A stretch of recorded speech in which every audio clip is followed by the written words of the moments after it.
ጠቅላይ ሚኒስትር ዶክተር አብይ አህመድ ምን አሉ? ይህ ቪዲዮ ለብዙ ሰው እንዲደርስ ኮፒ ሊንክ ሼር አድርጉት። እንደምታውቁት ኢትዮጵያ እየመከረች ነው። 4000 የሚሆኑ ኢትዮጵያውያን ወንድምና እህቶቻችን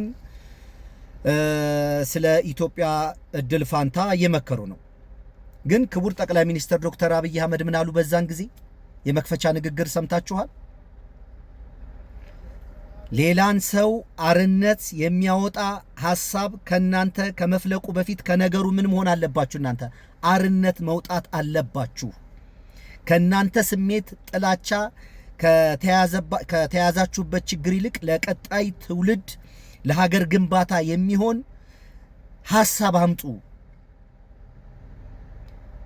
የሆነ ሐሳብ ስታመጡ ደግሞ ያንኛውን ሰው ለማስቀየም ራሳችሁን ለማስደሰት ሳይሆን በጋራ ሁላችንን የሚጠቅም ሐሳብ አምጡ አሉ።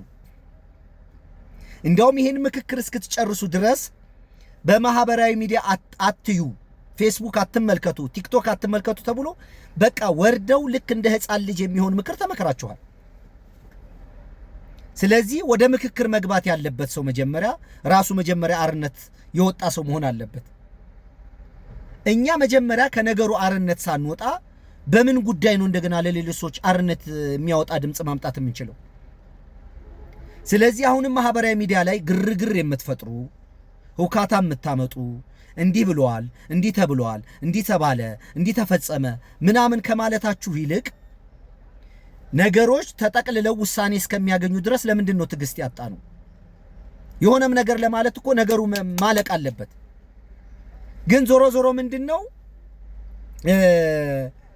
የሆነን ነገር ለመቃወም ከዛ ከምንቃወመው ነገር እኛ መጀመሪያ አርነት መውጣት አለብን።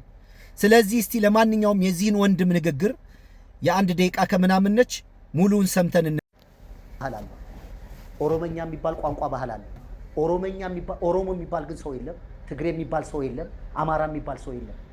አማርኛ የሚባል ቋንቋ ነው ያለው። የአማራ ልብ ምት፣ የኦሮሞ ልብ ምት፣ የትግራይ ልብ ምት የሚባል የለም። የሰው ልጅ የህይወት ስርዓቱ አንድ አይነት ነው። ይሄ ለምሳሌ በትግርኛ ማይ ነው፣ እሷ በኦሮምኛ ቢሻን አለች፣ እኔ በእንግሊዘኛ ዋተር አልኩት። ሁላችንን ጥማችንን መጠቆም ነው የቋንቋው ስራ። እንዴት ማንነት ይሆናል? ትግራዋይ ነኝ። ቆይ እቺ ጥቅም ላንተ ጥቅም ለሰውም ጥቅም ስለሆነች ነው። ሰውን ይኸውልህ ሃይማኖት አየህ አንተ ከምንም ነገር ነፃ ላስጣለህ። ጋዲዝም በለው ትግራዋይ ነኝ፣ አማራ ነኝ፣ ትግሬ ነኝ፣ ኦርቶዶክስ ነኝ፣ እስላም ነኝ፣ አፍሪካዊ ነጭ ነኝ እያለ የሚቀባጥረው አንድ አይነት ጨለማና ድንቁርና እንጂ ሰው ነው። አንተ አሁን እኔ እናንተ ራቁታችን ብንቆም እዚያው ያንተ ዕቃ ትግራዋይ ነኝ ይላል። ደጋግመን በደንብ ነው መስማት ያለው። ቆይ ጨርስ። ይሄ ለሰው ወንጌል ነው ከልባችሁ ናችሁ። ሰውን ሁሉ አርነት የሚያወጣ ምላስህ ትግሬ አማራ ነኝ ይላል አይልም። ኢትዮጵያን ዋጋ እያስከፈላት ያለው ትግሬ ነኝ፣ አማራ ነኝ፣ ኦሮሞ ነኝ እያለ የሚቀባጥር ቀባጣሪ አጋንንት ሰይጣን እንጂ እግዚአብሔር አማራ አልፈጠረም፣ ትግሬ አልፈጠረም። አንተ ትግራዋይ አይደለም፣ ሰው ነህ። ይህ ሀሳብ ኢትዮጵያን አይደለም ዓለምን ስር ነቀል ለውጥ የሚያመጣ ድንቅ ሀሳብ። በወንድ መካከል ደግሞ ልዩነት የለም። ይሄ የጥበበኞች ቃል ነው። ከልብ የሚወጣ እውነት ነው። ከልብ የሚጀምሩ ይሄንን የተፈጠረና የተወለደና ከውጭ የሰበሰብነው ፕሮግራም የተደረገ ነው። አንተ ራስህ ሳታርፍ በተፈጠርንበት ዓላማ ትክክለኛ የሆነ ልባችንም አእምሯችንም ሲሰራ ምን ትላለህ? ድልህን እኮ በሙሉ ሽባ ጩኸትም ግርግርም የበላይነታችን ጨለማነት ወደ ሰውን አርነት የሚያወጣ ሀሳብ ነው። ለጨረሰኛ አብሰጣለሁ ጸጥ ብዬ ነው ማለት ምን ይደመጣል? ምን ይደመጣል? ተላ ወዳጅ አሁን በእንዲህ አይነት መንገድ